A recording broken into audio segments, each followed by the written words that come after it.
อ้ตอนนี้มีพิพิธภัณฑ์แล้วจากเมื่อก่อนบ่มีเนาะแต่ว่าเดี๋ยวนี้มีแล้วประมาณ 3-4 ปีก่อนเบาลังมานี่บ่เห็นบนนี้แต่ว่ามาปัจจุบันนี้ปี2026มีพิพิธภัณฑ์ให้เบิ่งแล้วเนาะว้าเท่าเบิ่งนะบรรยากาศภายในงามหลายเนาะ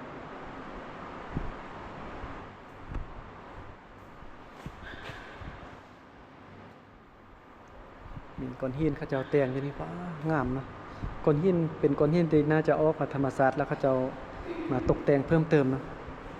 เมื่อก่อนเบาลังมาเนี่ยบ่ได้มีแบบนี้เนาะปัจจุบันนี้มีการปรับปรุงขึ้นหลายอย่างอ่ารา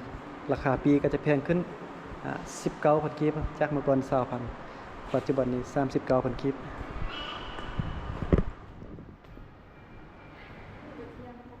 เข้ามาในนี้บรรยากาศจะเย็นเลยมีรูปสัตว์มีรูปอย่างหลายอย่างเลยโอ้นี่งามเลยบนนี้จะประมาณนี้เนาะมื้อนี้ก็เบาลังก็เดินทางมาฮอดมาถึงแล้วก็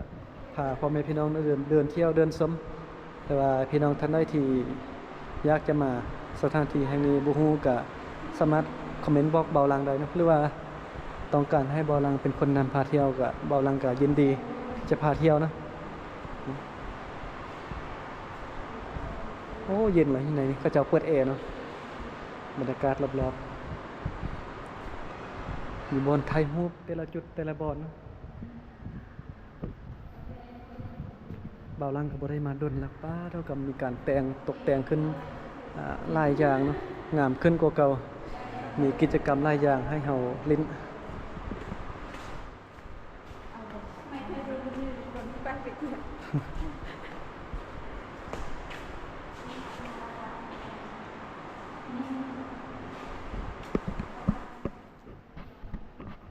โอเค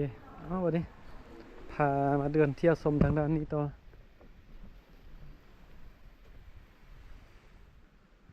เดินกวางนะพ่อแม่พี่น้องมีห้องน้ำเนาะห้องน้ำก็จะอยู่ทางด้านนั้นมีแต่ละจุดแต่ละบอนเลียบไปทางนี้ไปทางด้านขั้วมือนี่ก็จะมีสระลอยน้ำเดี๋ยวจะพาไปเบิ่งสระลอยน้ำเนาะเบิ่งทางเดินปะโถมันนี้น่าจะมีคนมาเล่นไลน์บ่ถ้าเป็นช่วงฤดูร้อนนี่น่าจะมีคนมาเล่นไลน์อันนี้เป็นช่วงฤดูหนาวเนาะช่วงเดือน3เดือน4นี่จะมีคนมาเล่นสระน้ำนี้ไลน์นะโอ้บันนี้ก็เป็นสระลอยน้ำแต่เบิ่งคือน้ำตื้นๆแต่ว่าลึกเด้นี่เนาะสระลอยน้ำก็จะอยู่ทางด้านนี้มีสไลเดอร์เนาะขึ้นไปทางด้านเทิงนี้สไลด์ลงมา